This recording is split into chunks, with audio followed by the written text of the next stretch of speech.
Hello students, welcome back to our YouTube channel Rahul sir bio Trivedi.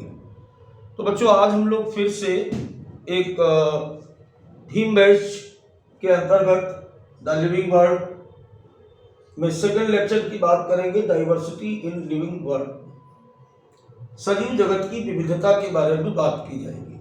और जैसा कि मैंने बोला है कि एनएमसी ने इस चैप्टर को अपडेट किया है, तो उसी के अंतर्गत अब आपको पढ़ाया जा रहा है, दोबारा से पढ़ाया जा रहा है। एक बार मैंने करा दिया था, फिर से दोबारा से। और इस बार एक बात और है कि आपको नोट्स बनाने हैं, क्योंकि हिंदी और इंग्लिश दोनों को नोट्स बनाते हुए हम आपको पढ़ाने जा रहे हैं। तो चलिए बिना टाइम बर्बाद किए बात को स्टार्ट करते हैं। अब तो सबसे पहली बात हमारे पास है कि diversity in the living world, सजीव जगत की विविधता। तो समझेंगे, हमारी बात को सुनेंगे।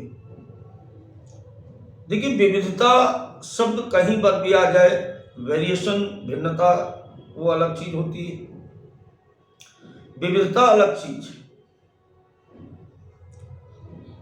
और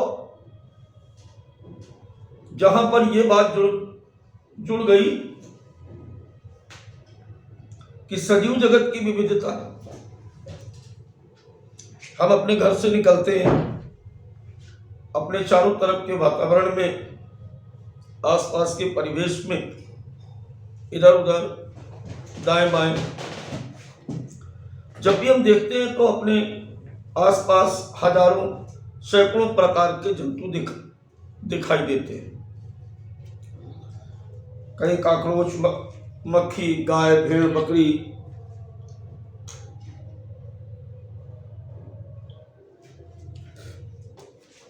मानव के अतिरिक्त भी इस पृथ्वी पर सैकड़ों प्रकार के सजीव निवास करते हैं। सैकड़ों प्रकार की सजीवों की जातियां निवास करती हैं, जिसमें पेड़ पौधे और जंतु दोनों होते हैं। तो विविधता शब्द का यहां पर अभिप्राय बेटा इस बात से है कि हमारी इस पूरी पृथ्वी पर कुल कितने प्रकार के सजीव पाए जाते हैं। सजीव की गणना एक तरह से हम कह सकते हैं।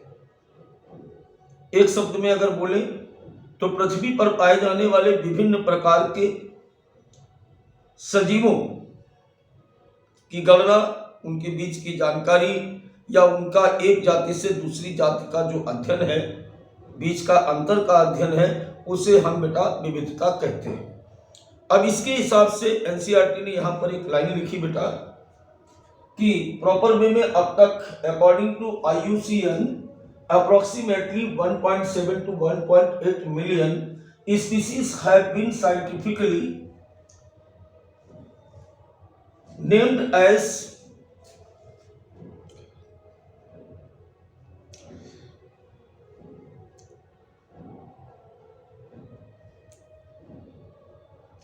जी बेटा,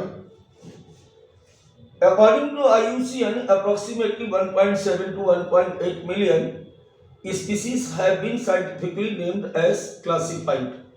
IUCN प्रकृति तथा प्राकृतिक संसाधनों के संरक्षण के लिए अंतरराष्ट्रीय संघ। इस IUCN का हिंदी में मतलब ये होता है, प्रकृति तथा प्राकृतिक संसाधनों के संरक्षण के लिए अंतरराष्ट्रीय संघ के अनुसार सभी जीवों की वर्तमान में ज्ञात वर्णित प्रजातियों की संख्या 1.7 से 1.8 मिलियन के आसपास है।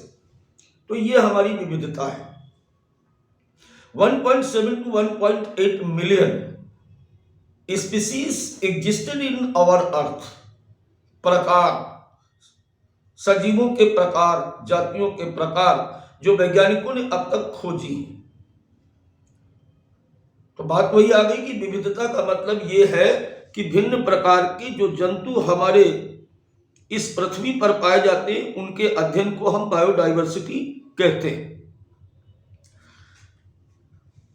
ऊपर वाले क्वेश्चन के बाद ये जो आपके सामने लिखा है, ये उसकी परिभाषा लिखी हुई है। Biodiversity is the number and various kind of organism found on earth, जैव विविधता पृथ्वी पर पाए जाने वाले जीवों की संख्या तथा इनका विभिन्न प्रकार है। इसका अर्थ इस संसार में रहने वाले सजीवों में पाई जाने वाली भिन्नताओं से। बात वही आ गई कि इस पृथ्वी पर कुल कितने प्रकार के सजीव हैं, उनकी जानकारी का अध्ययन बेटा क्या कहलाता है? बायोडाइवर्सिटी कहलाता है, या हिंदी में इसे हम कहते हैं जैव विविधता। इसे कहा जाता है जैव विविधता।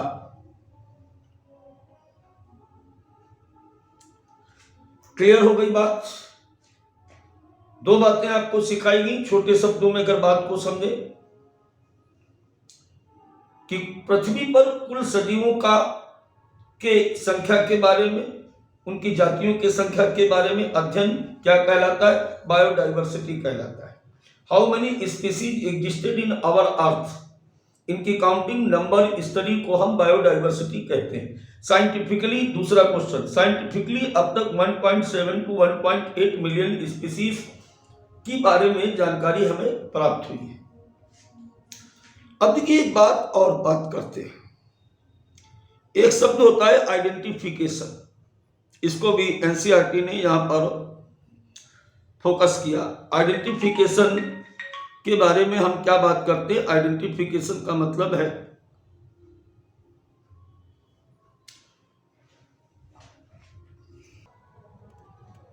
अब बेटा हम लोग बात कर रहे थे आइडेंटिफिकेशन की, तो सबसे पहले बात समझ लें यहां पर, as we recognize the plant or animals in one area by their local names which vary from place to place, hence these is a need to standardize the name of all living organism after proper identification। किसी जीव को नाम देने से पहले हमें इसकी विशेषताओं का सही निर्धारण कर लेना चाहिए ताकि संसार के प्रत्येक भाग में इसकी पहचान की जा सके। ये किताब की लाइनें थी। वास्तविकता में आइडेंटिफिकेशन से मतलब क्या होता है? जैसे आपसे पूछा जाए आपका आइडेंटिटी कार्ड बनता है, तो इस आइडेंटिटी कार्ड में क्या होता है? एक विशेष व्यक्ति का नाम, उसका एड्रेस, उसके बारे में विशेषता, किस क्लास में पढ़ते हो, किस कोचिंग में पढ़ते हो, यही सारी चीजें लिखी होती। तो डाइवर्सिटी में आइडेंटिफिकेशन का जो मेन रोल है वो ये है कि अलग अलग जगह पर, पृथ्वी पर अलग अलग भागों का परिवेश, पर्यावरण अलग अलग है। तो जब पर्यावरण अलग अलग है तो वहां पर पाए जाने वाले सजीव अलग अलग हैं। जब सजीव अलग अलग है तो उनमें पाई जाने वाली जो विशेषताएं हैं वो भी बेटा बिल्कुल अलग अलग होती है। तो किसी भी जंतु को उसकी इंडिविजुअल कैरेक्टरिस्टिक फीचर्स के आधार पर जो एक्सप्लेन होता है, जिसके द्वारा हम उस जंतु को पहचानते हैं या उसको एक पर्टिकुलर पहचान दी जाती है जिसके द्वारा ये वर्ल्ड के किसी भी भाग में पहचाना जाता है, इसे हम कहते हैं आइडेंटिफिकेशन। तो पहली बात हम लोगों ने की थी डाइवर्सिटी की, और अगली बात हमने की आइडेंटिफिकेशन की। अब इसके बाद आगे की बात करेंगे तो बात आती है नॉमेनक्लेचर की। अब नॉमेनक्लेचर का मतलब हिंदी में होता है नामकरण। अब ये नामकरण क्या है? देखिए नामकरण दो तरीके के होते हैं। एक तो होता है वर्नेबल नेम या लोकल नेम, और एक होता है साइंटिफिक नेम। दोनों में अंतर क्या है? पहले तो नामकरण क्या है? किसी पहचाने गए जंतु को नाम देना। किसी को नाम देने की जो घटना होती है उसको हम कहते हैं नामकरण या नॉमेनक्लेचर। क्लियर हो गई बात? अब मैंने कहा कि नाम दो प्रकार का होता है। अलग अलग देश है, अलग अलग कॉन्टिनेंट, महाद्वीप हैं, अलग अलग भाषाएं हैं, तो वहाँ के जिस प्रॉपर वे में वहाँ के लोगों के द्वारा जो नाम दिया जाता है, जिसका साइंस से कोई लेना देना नहीं होता है, उसे हम उस जंतु या पौधे का लोकल नेम कहते हैं। लेकिन साइंटिफिकली लोकल नेम से काम नहीं चलेगा, तो वैज्ञानिक पद्धति से जिसके द्वारा हम नाम देते हैं उसकी चर्चा यहां पर हम करेंगे। The scientific need for simple, stable and internationally accepted system for naming the living or the bird has generated a process called nomenclature. संसार के सभी सजीवों का नाम रखने के लिए सरल, स्थायी तथा अंतरराष्ट्रीय स्तर पर मान्य प्रणाली हेतु वैज्ञानिक आवश्यकता ने एक प्रक्रिया स्थापित की जिसे नामकरण कहा गया। सारी बात वही आ गई जो मैंने पहले कही अभी आपसे। क्या कहा मैंने आपसे कि किसी भी सजीव को पहचानने के बाद उसे एक अंतरराष्ट्रीय स्तर पर वैज्ञानिक नाम दिया जाता है, और नाम देने की जो प्रक्रिया है, एक प्रोसेस है, उस प्रोसेस के अंतर्गत किसी सजीव को हम नाम देते हैं और इस प्रोसेस को बच्चों हम कहते हैं नोमेनक्लेचर। अब बात ये आती है कि नाम देने की जो आवश्यकता है, there is a need to standardise the naming of living organism such that a particular organism is known by same name all over the world. इस प्रोसेस के द्वारा दिया गया नाम से ही वो पूरे वर्ल्ड में पहचाना जाएगा। अब जैसे इसका क्या मतलब था, इसका मतलब ये था कि जैसे अपने यहाँ हम मेढक बुलाते हैं, अंग्रेज उसे फ्रॉग कहता है, संस्कृत में बेटा हम उसको मंडूक कह देते हैं। अलग अलग स्टेट में अलग अलग गांव में अलग अलग सजीवों के अलग अलग नाम होते हैं। अब यहाँ का आदमी मान लीजिए जापान गया, यहाँ का आदमी मान लीजिए जर्मनी गया है, यूरोप गया, अब वहां पर वो मेढक बुलाता तो वहां के लोग तो जान ही नहीं पाएंगे। तो एक अंतरराष्ट्रीय ऐसी व्यवस्था रखी गई, एक ऐसा साइंटिफिक सिस्टम रखा गया जिसके द्वारा एक किसी भी पार्टिकुलर जंतु अथवा पौधे को एक ऐसा नाम दिया जाएगा जो पूरे वर्ल्ड में एक ही होगा। इससे सबसे बड़े फायदा क्या था कि किसी जंतु को एक ऐसा साइंटिफिक नाम दिया जाए जो साइंटिफिक नाम कैसा हो, जिसके द्वारा अंतरराष्ट्रीय स्तर पर किसी भी देश में, किसी भी गांव में, किसी भी स्थान पर वो उसी नाम से जाना जाएगा, ताकि जब भी बात की जाए तो सभी लोग प्रॉपर वे में समझे कि हम इसी की बात कर रहे हैं। अब जैसे राना ट्रिग्रिना मान लीजिए फ्रॉग का नाम है, तो एक अंतरराष्ट्रीय नाम है, एक इंटरनेशनल एक्सेप्टेड नेम है। आप जापान में बुलाइए राना ट्रिग्रिना तो समझ जाएगा, यूरोप में बुलाइए तो भी मेढक की बात हो रही, इंडिया में बुलाइए तो मेढक की बात हो रही, चाइना, पाकिस्तान कहीं भी बुलाइए तो मेढक की ही बात होगी। तो उस प्रोसेस को नोमेनक्लेचर कहा जाता है, जिसके अंतर्गत हम एक इंटरनेशनली एक्सेप्टेड नाम देते हैं किसी सजीव को। बात क्लियर हो गई। आगे की बात करें कि अब एनसीईआरटी आगे लिखती है कि बाइनोमियल सिस्टम ऑफ नोमेनक्लेचर, नामकरण की द्विनामकरण पद्धति, इसको हिंदी में कहते हैं द्विनामकरण पद्धति। द्विनामकरण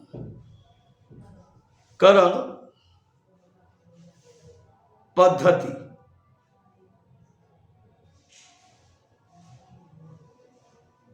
ठीक है।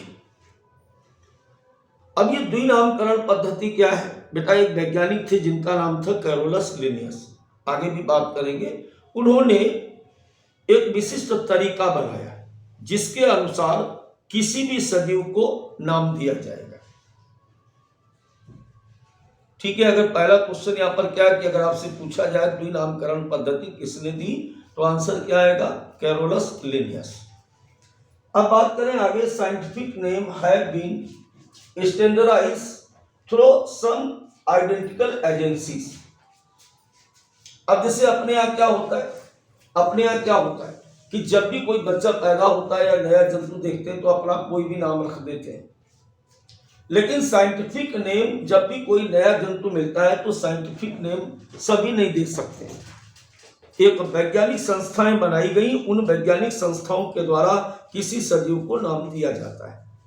और वो वैज्ञानिक संस्थाएं जैसे अपने क्या हुआ, बुआ जी ने कोई नाम दे दिया, नाना जी ने कोई नाम दिया, मम्मा किसी नाम से बुलाती है, डैडी पापा किसी नाम से बुलाते हैं। यहाँ पे ऐसा नहीं है, यहाँ पर एक खास संस्था है, वो संस्था किसी भी सजीव के नाम को डिसाइड करेगी। और वो संस्थाओं के नाम है बेटा, जैसे international code of botanical nomenclature, इसको हिंदी में शॉर्ट फॉर्म में कहते हैं ICBN। ये 1961 में स्टैब्लिश की गई थी। हिंदी में बाबू इसे कहते हैं वानस्पतिक नामकरण की अंतरराष्ट्रीय संहिता। तो अगर किसी पौधे का हमें नाम रखना है तो कौन रखेगा? पौधे का नाम रखेगी वानस्पतिक नामकरण की अंतरराष्ट्रीय संस्था के द्वारा ही किसी नए पौधे को अंतरराष्ट्रीय नाम या साइंटिफिक नेम दिया जाएगा। मतलब ICBN ही किसी पौधे का नाम डिसाइड करेगी, international code of botanical nomenclature. इसी प्रकार से अगर जंतुओं का कोई नाम रखना है तो जंतुओं के नामकरण की अंतरराष्ट्रीय संहिता है, जिसे हम क्या बोलेंगे? ICZN 1964 में स्टैब्लिश की गई, और इसका फुल फॉर्म है international code of botanical nomenclature. ये किसी भी नए आने वाले जंतु का वैज्ञानिक नाम रखेगी। इसी प्रकार इसकी और भी ब्रांचेस हैं अलग अलग जगह पर। जैसे तो अलग अलग पौधों के हिसाब से, अलग अलग या जंतुओं के हिसाब से यहाँ पर अपन बात को समझेंगे। तो चलिए अब बात करें इसके आगे। अगला टॉपिक हमारा है बाइनोमियल सिस्टम ऑफ नॉमेनक्लेचर, नामकरण की या द्विनामकरण प्रणाली।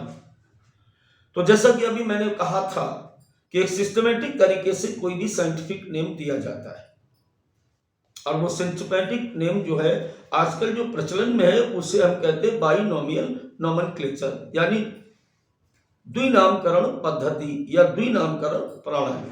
तो पहला क्वेश्चन यहां पर क्या था कि binomial system of nomenclature was given by Carolus Linnaeus. Carolus Linnaeus ने सबसे पहले द्विनामकरण प्रणाली को प्रस्तुत किया। अब ये द्विनामकरण पद्धति होती क्या है? अगली बात यहां पर यह है कि द्विनामकरण पद्धति इसे क्यों कहा जाता है और ये होता क्या है। देखो बेटा, यहां पर यह होता है कि जब भी हम किसी भी जंतु को एक साइंटिफिक नेम देते हैं, जब भी किसी जंतु को हम एक वैज्ञानिक नाम देते हैं, तो कैरोलस लिनियस ने ये बोला, क्या बोला कि in binomial nomenclature the first word is a generic name and second word is a specific epithet. इन्होंने कहा कि जब भी हम किसी भी सजीव का वैज्ञानिक नाम लिखते हैं तो उस वैज्ञानिक नाम में दो स्टेप होंगे, उस वैज्ञानिक नाम में दो टुकड़े होंगे। जैसे मेरा नाम क्या है? राहुल और त्रिवेदी। ऐसे साइंटिफिक नेम में भी दो टुकड़े होंगे। पहला टुकड़ा जो होगा वो उसके वंश के नाम का होगा और दूसरा टुकड़ा उसकी जाति का होगा। तो जो बाद वाला उसे उपनाम बोलेंगे और पहले वाले को जेनेरिक नाम बोलेंगे। तो कहने का मतलब क्या था कि बाइनोमियल नॉमेनक्लेचर इसको इसलिए बोलते हैं क्योंकि कैरोलस लिनियस के अनुसार जब भी किसी सजीव का वानस्पतिक नाम हो या जंतु वैज्ञानिक नाम हो या zoological botanical name, scientific name हो, तो उसको दो स्टेप में हम लिखेंगे। जिसका पहला स्टेप जो होगा वो वंश का नाम होगा और सेकंड स्टेप जो होगा वो स्पीसीज एपिथेट होगा। ठीक है? कैसे? जैसे आप यहां पर देख रहे हैं एग्जाम्पल के तौर पर कि जेनेरिक नेम मतलब वंशीय नाम, स्पेसिफिक नेम जातीय उपनाम। यहां पर जैसे आम होता है ना, आम का वैज्ञानिक नाम होता है मैंगीफेरा इंडिका। क्या नाम होता है बेटा? Mangifera indica. लेकिन इसमें दो स्टेप हैं। पहला स्टेप क्या है? मैंगीफेरा, और मैंगीफेरा क्या है? वंशीय नाम है, और इंडिका क्या है? जातीय नाम है। तो साइंटिफिक नेम में हमने दोनों को जोड़ दिया तो क्या बन गया? Mangifera indica. क्या बन गया बेटा? Mangifera indica. यानी किसी भी साइंटिफिक नेम में दो स्टेप होते हैं, एक होता है उसका जेनेरिक नेम और दूसरा होता है उसका species epithet. I think my point is clear now. अब चले तो आप समझ गए यहां पर कि बाइनोमियल नॉमेनक्लेचर या द्विनामकरण पद्धति क्या होती है। अब इस नाम को रखने के लिए द्विनामकरण पद्धति के अंतर्गत जब भी किसी को नाम दिया जाता है तो ऐसे नहीं कि कोई भी आए और कोई भी नाम दे देगा या कोई भी नाम रख दिया जाएगा, ऐसा नहीं है। इसके कुछ रूल्स और रेगुलेशन होते हैं। अगर नाम देने वाला उन सभी रूल्स और रेगुलेशन को फॉलो करता है तभी उसको साइंटिफिक नाम दिया जाएगा। क्योंकि जैसे किसी ने नाम रखा और वो नाम फिर दिया जाएगा, किसको भेजा जाएगा, ICBN को या ICZN को भेजा जाता है। फिर वो डिसाइड करती है, वो ये देखती कि क्या नाम रखने वाले ने सभी नियमों का पालन किया है तो ही वो नाम माना जाएगा, नहीं तो नहीं माना जाएगा। तो समझने वाली बात यहाँ पर यह है कि वो रूल्स क्या है। इसका पहला रूल्स ये है कि biological name are generally taken from Latin language irrespective of their origin. जब भी हम किसी भी सदियों का वैज्ञानिक नाम या साइंटिफिक नेम लिखेंगे तो जैविक नाम सामान्यतः इनकी उत्पत्ति पर ध्यान दिए बिना लैटिन भाषा में लिखा जाता है। क्या लिखा है? Biological name are generally taken from Latin language irrespective of their origin. Clear हुआ? यानी कोई भी वैज्ञानिक नाम केवल लैटिन लैंग्वेज से ही उठाया जाएगा। अब कई बार बच्चे पूछ देते हैं कि सर क्यों लैटिन में ही क्यों लिखेंगे, हिंदी में क्यों नहीं लिखेंगे, इंग्लिश में क्यों नहीं लिखेंगे, मराठी, पंजाबी, जापानी, चाइनीज में क्यों नहीं लिखेंगे? क्वेश्चन जायज है।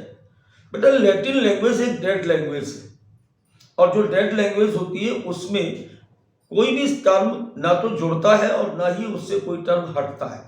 जो लगातार बोली जाने वाली लैंग्वेज होती है वो लाइव लैंग्वेज होती है, जीवित भाषाएं होती, इनमें बहुत सारे शब्द नए जुड़ जाते हैं या एक ही एक शब्द के कई कई अर्थ होते हैं। लेकिन चूंकि लैटिन अब कहीं नहीं बोली जाती, एक डेड लैंग्वेज है, पूरी दुनिया में कहीं नहीं बोली जाती है, ठीक है, तो उसमें जिस शब्द का जो मतलब है वो हमेशा वही रहेगा। तो जो मतलब समझ करके आज नाम रखा जा रहा वो अगले 5, 7, 10, 15 पीढ़ियों तक वही बना रहेगा, उसमें कोई मीन मेक नहीं निकालेगा, कोई क्रिटिसाइज उसकी नहीं होगी। इसलिए जब भी पहला नियम ये कहता है कि जब भी साइंटिफिक नेम लिखा जाए तो वो साइंटिफिक नेम हमेशा किस में लिखा जाएगा, किस में लिखा जाएगा, वो साइंटिफिक नेम हमेशा लैटिन लैंग्वेज से ही लिया जाएगा। अब नियम नंबर 2, लैटिन में लिखा नहीं जाएगा, लैटिन से उठाया जाएगा, लैटिन भाषा के शब्द से बना होगा। ये मैंने कहा, लिखने की बात नहीं की। नियम नंबर 2 कहता है the valid name of an organism has 2 categories. Generic name should begin with a capital letter and species name should begin with a small letter. देखो इसका मतलब क्या है कि जब भी हम किसी का साइंटिफिक नेम लिख रहे होंगे तो जैसे अभी हमने ऐसे लिख दें, मान लीजिए ऐसे लिख दें, हम ऐसे इस तरीके से लिख दें मैंगीफेरा और यहाँ पर ऐसे इंडिका लिख दें। अब बेटा ये तरीका जो है, ये अभी जो मैंने लिखा मैंगीफेरा इंडिका, ये तरीका गलत है। क्यों तरीका गलत है? क्योंकि हमने इसमें जेनेरिक नेम को स्मॉल लेटर से और स्पीशीज की एपिथेट को हमने किससे लिख दिया, कैपिटल लेटर से लिख दिया। तो ये बात तो बिल्कुल गलत हो गई। हमारा ये क्या कह रहा है, हमारा नियम कह रहा है कि जब भी हम किसी का वैज्ञानिक नाम लिखेंगे तो जेनेरिक नेम कैसे लिखेंगे, ऐसे मैंगीफेरा इंडिका।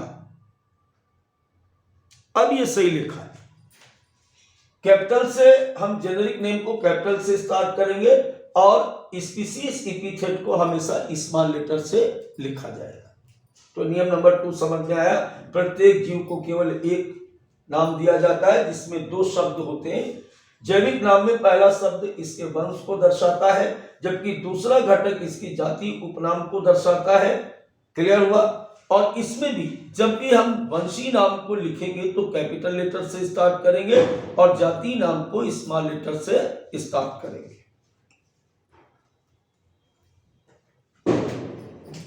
अगला पॉइंट है both the word in the biological name when hand written are separately underline और printed in italics to indicate their Latin origin.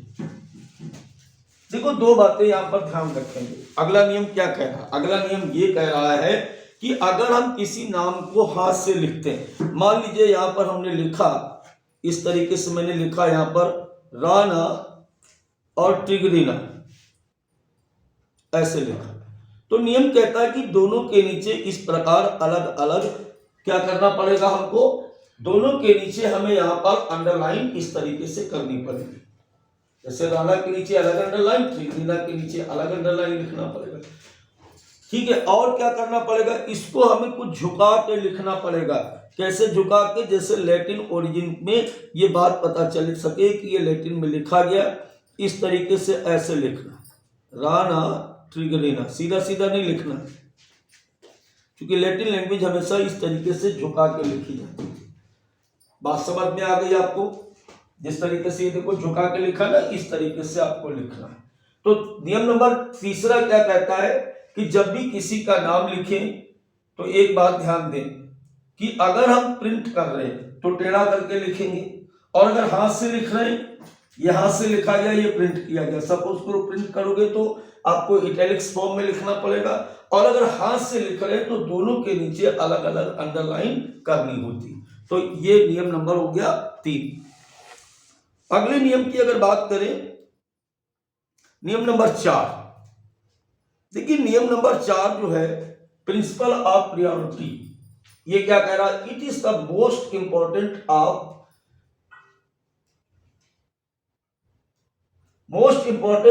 All the rules of ICBN। यह अंतरराष्ट्रीय नामकरण संहिता का सबसे महत्वपूर्ण नियम है। क्या है भाई, it is first if first name given to the organism it is valid.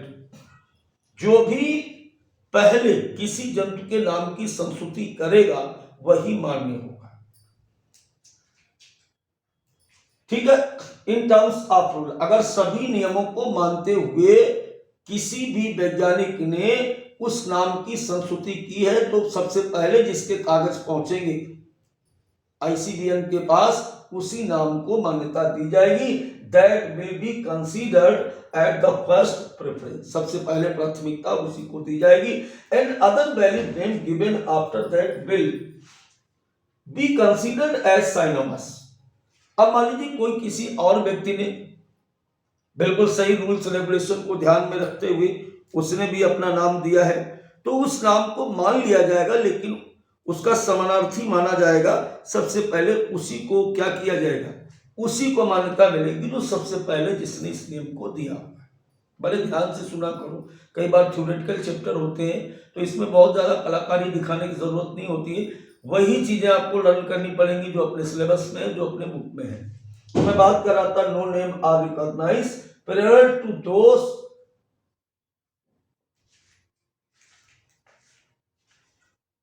used by Linnaeus in 1758 in the 10th edition of System and Naturally for Animal and 1753 for Plant in Species Plantarum। अब जैसे यहाँ पर जो बात चल रही थी प्राथमिकता के नियम के बारे में, जैसा कि अभी मैंने आपको बताया, यहाँ पर क्या बताया, हिंदी में भी देखो सामने आपके लिखा हुआ, मैं हट भी जाता हूँ ताकि आप स्क्रीनशॉट ले सको या इसको समझ सको अच्छे से। तो ये नियम IUCN के सभी नियमों में सबसे महत्वपूर्ण है। जीव को यदि दिया गया पहला नाम मान्य है, पहला नाम मान्य, तो इसे प्रथम प्राथमिकता दी जाएगी। इसके पश्चात दिए गए अन्य वैध नाम को इसके समानार्थी माना जाएगा। ये तीनों नाम कौन कौन से, वंश का नाम, जाति का नाम, और कई बार क्या होता है लेखक का भी नाम लिखा होता है। जैसे अभी क्या देखते हो आप, कई बार ऐसे लिखा होता है, मान लीजिए यहाँ पे लिखा हुआ है, ऐसे लिखा हुआ है मैंगी फेरा इंडिका, और कई बार इसके पीछे यहाँ पर ऐसे ऐसे लिन लिखा होता है, लिन ऐसे लिखा होता है। ठीक है, कैसे लिखा है, जैसे कि अभी बताया मैंने आपको कि कई बार कोई नाम आपको 3 स्टेप पे लिखा हुआ दिख जाएगा। पहले लिखा होता है मैंगी फेरा, फिर लिखा होता है इंडिका, और उसके साथ पीछे उसके लिखा होता है, क्या लिखा होता है, लिन। अब इस 3 स्टेप हो गए, इसमें से 3 स्टेप कौन कौन से हो गए, पहला स्टेप हो गया मैंगी फेरा, दूसरा हो गया इंडिका, और कई बार इसके आगे यहाँ पर लिन लिखा होता है। ठीक है, जैसे ये दिख रहा है लिन लिखा होता है। अब इसमें से 3 नाम हो गए, वंश का नाम मैंगीफेरा, जाति का नाम इंडिका और लिन यहाँ पर क्या हो गया, लेखक का नाम हो गया। लेकिन इसको हम मानेंगे बाइनोमियल नोमेनक्लेचर के अंतर्गत ही, इसको ट्राइनोमियल नोमेनक्लेचर नहीं कह सकते। ये जंतु का नाम नहीं, ये लेखक का नाम है जिसने भी इस नाम को दिया। तो प्रायोरिटी का नाम आप समझ गए कि सबसे वास्तविक और सबसे ज्यादा माना जाने वाला ये रूल्स है। आगे की बात करें, all 3 word generic name and species epithet and author contain collectively form binomial epithet. अब बात ये थी कि आइडेंटिफिकेशन के बाद नोमेनक्लेचर हुआ, नोमेनक्लेचर के बाद अब हम लोग बात करेंगे क्लासिफिकेशन। क्लासिफिकेशन को हम कहते हैं हिंदी में वर्गीकरण। तो सबसे पहली बात ये कि वर्गीकरण की हमें आवश्यकता ही क्यों पड़ी। देखिए अभी आपको मैंने बताया कि 1.7 to 1.8 million species existed in our earth. हमारी इस पूरी धरती पर जो वैज्ञानिक प्रमाण के आधार पर जातियों की संख्या की गणना की गई वो 1.7 यानी 17 से 18 लाख प्रकार के सजीव हैं, 18 लाख प्रकार की जातियां हैं। अब इतनी सारी जातियों का अध्ययन हम लोग एक साथ नहीं कर सकते, संभव नहीं है। इस पृथ्वी पर विभिन्न प्रकार के पादप जंतुओं तथा अन्य जीव जंतु रहते हैं जो आकार संरचना में भिन्न होते हैं, अतः इन विभिन्न जीवों का अलग अलग अध्ययन कर पाना असंभव है। इनके अध्ययन को सरल बनाने के लिए जो एक पद्धति बनाई गई उसे हम वर्गीकरण कहते हैं, क्लासिफिकेशन कहते हैं। इन रियलिटी क्लासिफिकेशन का मतलब क्या है, क्लास बनाना। जैसे आप भी किसी क्लास में पढ़ते हो, तो अगर यहां पर दूसरी बात पूछ दी जाए, ये तो हो गई आवश्यकता कि क्लासिफिकेशन की आवश्यकता क्या थी। क्लासिफिकेशन की आवश्यकता आप समझ गए ना, कि इतने सारे जंतु पाए जाते हैं इस पृथ्वी पर कि इनके बारे में अध्ययन कर पाना असंभव था। It is not possible to find out an organisms of known character from the vast number of organisms. The method of placing organisms into group or subgroup depending upon extent of similarities and difference is called classification. कहने का मतलब यहां पर क्या है कि इतने सारे जंतु थे, इतने सारे संसार में पाए जाने वाले जंतु थे, इन सभी का अध्ययन एक साथ कर पाना मुश्किल था। इसके लिए इनमें उपस्थित लक्षणों की समानताओं और असमानताओं के आधार पर इनको छोटे छोटे समूहों में बांटना क्या कहलाता है, वर्गीकरण कहलाता है। तो इससे एक विशेष बात क्या निकली कि वर्गीकरण से हमें लाभ क्या है। वर्गीकरण से बेटा एक ही लाभ था कि कम से कम समय में हम अधिक से अधिक सजीवों के बारे में जानकारी प्राप्त कर सके। जैविक वर्गीकरण समूह तथा उप समूहों की पादप क्रमिक श्रृंखला में पहचाने गए तथा वर्णन किए गए प्रत्येक जीवजाति का वैज्ञानिक व्यवस्था है। इसमें पाए जाने वाले लक्षणों में समानताओं तथा भिन्नताओं के आधार पर किया जाता है। कुछ आसानी से दिखाई देने वाले लक्षणों के आधार पर विभिन्न जीवों को वर्गीकृत करने की प्रक्रिया को वर्गीकरण कहते हैं। छोटी सी बात है, अब ये तो किताब में इतना लंबा लिखा हुआ है। According to similarity and dissimilarity, किसी भी सजीव की समानता और असमानता को ध्यान में रखते हुए उनको छोटे छोटे ग्रुप्स में बांटना। जैसे 11th क्लास के बच्चे तो सभी एक एज के हैं, सभी एक ड्रेस के हैं, सभी का एक सिलेबस है, सभी की एक टाइमिंग है, तो समानता। और अब 12th क्लास वो अलग है, 9th क्लास अलग है, टारगेट अलग क्लास है। तो वहां पर जो बच्चे हैं वो किस आधार पर, उनकी भिन्नता के आधार पर, उनकी समानता के आधार पर ही तो उनको अलग अलग क्लास दी गई। इसी तरीके से हमारी इस पृथ्वी पर पाए जाने वाले जितने भी जीवधारी हैं उनको उनके लक्षणों के आधार पर, भिन्नताओं समानताओं के आधार पर अलग अलग ग्रुप में बांटने की घटना को हम क्या कहते हैं, वर्गीकरण कहते हैं। अब बात आती है टैक्सोनॉमी की। टैक्सोनॉमी को हिंदी में वर्गीकी कहते हैं। वर्गीकरण की वो शाखा जो विभिन्न जीवों के वर्गीकरण सिद्धांतों तथा प्रक्रियाओं के अध्ययन से संबंधित है, वर्गीकी कहलाती है। अतः लक्षण, वर्णन, पहचान, वर्गीकरण तथा नामकरण प्रक्रियाएं वर्गीकी के आधार है। The division of organism in the different group follows certain rules that is way the term called taxonomy। कहने का क्या मतलब हुआ, विज्ञान की वो शाखा जो हमें वर्गीकरण के सिद्धांतों के बारे में बताती कि हम किसी भी जंतु का वर्गीकरण कैसे करें। छोटी सी बात है कि वर्गीकरण कैसे करें, उस शाखा को हम कहते हैं वर्गीकी या टैक्सोनॉमी। क्लियर हो गया, बात समझ में आया। Hence, characterization, identification, classification and nomenclature are the basis of taxonomy। यहां पर पूरी बात को समझो, वर्गीकी का आधार क्या है, ये क्वेश्चन आता है। What is basis of taxonomy? तो basis of taxonomy is the characterization, identification, classification and nomenclature. लक्षणों के बारे में जानना, उसकी पहचान करना, उनका वर्गीकरण करना और किसी भी जंतु को नाम देने का जो पूरा सिस्टम है या जो एक लॉजी है जिसके अंतर्गत जब ये डिसाइड किया जाता है, स्टडी की जाती है, उससे हम कहते हैं, क्या बोलेंगे बेटा, इसको वर्गीकी बोलते हैं। तो I think my point is clear now. अब आपको बेटा पूरी बात समझ में आ गई होगी और इसी के साथ हमारा ये टॉपिक पूरा होता है, क्लास भी पूरी होती है। फिर मिलते हैं एक नई क्लास के साथ।